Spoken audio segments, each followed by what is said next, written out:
তোমরা সবাই নিশ্চয়ই অনেক ভালো আছো। আজকের ভিডিওটিতে আমরা দেখব যে ক্ষুদ্র নৃগোষ্ঠীর মানুষদের আনন্দ উৎসবগুলো কীরকম হয়। আচ্ছা, আমরা তো সবাই বাংলাদেশে বসবাস করি, তাই না? আমাদের কিছু সাধারণ আনন্দ উৎসব কিন্তু থাকি।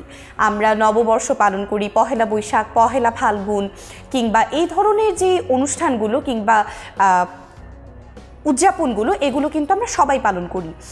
এছাড়াও ক্ষুদ্র নৃগোষ্ঠীর যে মানুষগুলো, যেমন চাকমা, মারমা, গারো, রাখাইন, ওদের কিন্তু কিছু আলাদা আলাদা আনন্দ উৎসব রয়েছে। এগুলোর মধ্যে একটা হচ্ছে মণিপুরীদের রাধাকৃষ্ণের উদ্দেশ্যে করা গোপী নাচ। অর্থাৎ এই যে নাচ গান, এগুলো কিন্তু প্রায় সকল নৃগোষ্ঠীরই আনন্দ উৎসব করার একটি অন্যতম মাধ্যম। এখন মণিপুরীরা কী করে? ওরা হচ্ছে গিয়ে রাধাকৃষ্ণের উদ্দেশ্যে একটা নাচ করে, যেটাকে আমরা বলি হচ্ছে গোপী নাচ। আচ্ছা, এরপরে এই মণিপুরীরাই বসন্তকালে উদযাপন করে হোলি উৎসব। হোলি উৎসবটা হচ্ছে মূলত রঙের খেলা, অর্থাৎ রং নিয়ে একজন আরেকজনকে রং মাখামাখি হয়, আনন্দ উৎসব হয়। এই যে রং মাখামাখি বা হোলি উৎসব, এটা তারা করে থাকে হচ্ছে বসন্তকালে।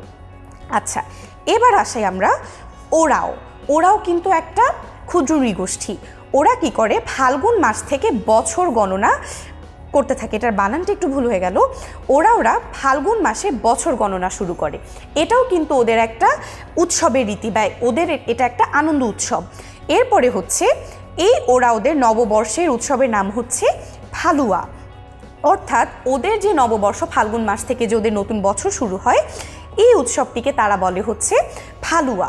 এবার আসি আমরা সাঁওতালদের কিছু অনুষ্ঠানে। সাঁওতালরা যে বিভিন্ন উৎসব করে থাকে সেগুলো হচ্ছে সোহরাই, বাহা, পাস্কা, পরব। এই নামগুলো কিন্তু খুব অদ্ভুত লাগবে তোমাদের কাছে শুনতে, যে এগুলো কী ধরনের নাম। এগুলো হচ্ছে গিয়ে সাঁওতালদের এক একটি আনন্দ উৎসব। এগুলো কিন্তু ওরা সারা বছর ধরে করে থাকে।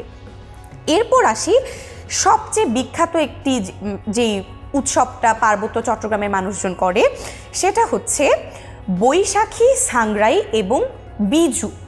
এই যে বৈশাখী, সাংগ্রাই এবং বিজু, এই তিনটি কিন্তু আলাদা আলাদা আনন্দ উৎসব তাদের জন্য। এই যে দেখো, এটা হচ্ছে বিজু উৎসব। তারপর এখানে আমরা দেখতে পাচ্ছি যে জলকেলি হচ্ছে বা জল উৎসব হচ্ছে।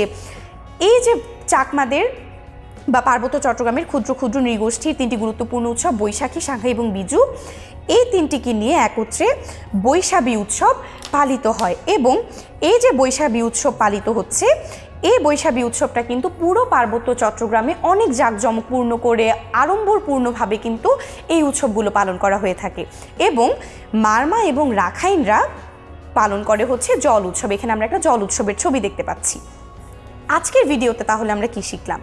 আজকের ভিডিওতে আমরা দেখলাম যে এই যে ক্ষুদ্র ক্ষুদ্র নৃগোষ্ঠী, তারা হতে পারে ক্ষুদ্র, কিংবা তারা হতে পারে যে শহুরে কিংবা গ্রামীণ সংস্কৃতি থেকে একটু আলাদা, তাদেরও কিন্তু নিজস্ব আনন্দ উৎসবের ধারাবাহিকতা রয়েছে। এবং তারা এই যে আমরা দেখলাম গোপী নাচ, হোলি উৎসব, তারপর ফাল্গুন মাস থেকে বছর গণনার রীতি, তারপর হচ্ছে বৈশাখী উৎসব, এগুলো কিন্তু অনেক বিখ্যাত উৎসব এবং এগুলো তাদের সামাজিক জীবনে অনেক গুরুত্বপূর্ণ ভূমিকা পালন করে।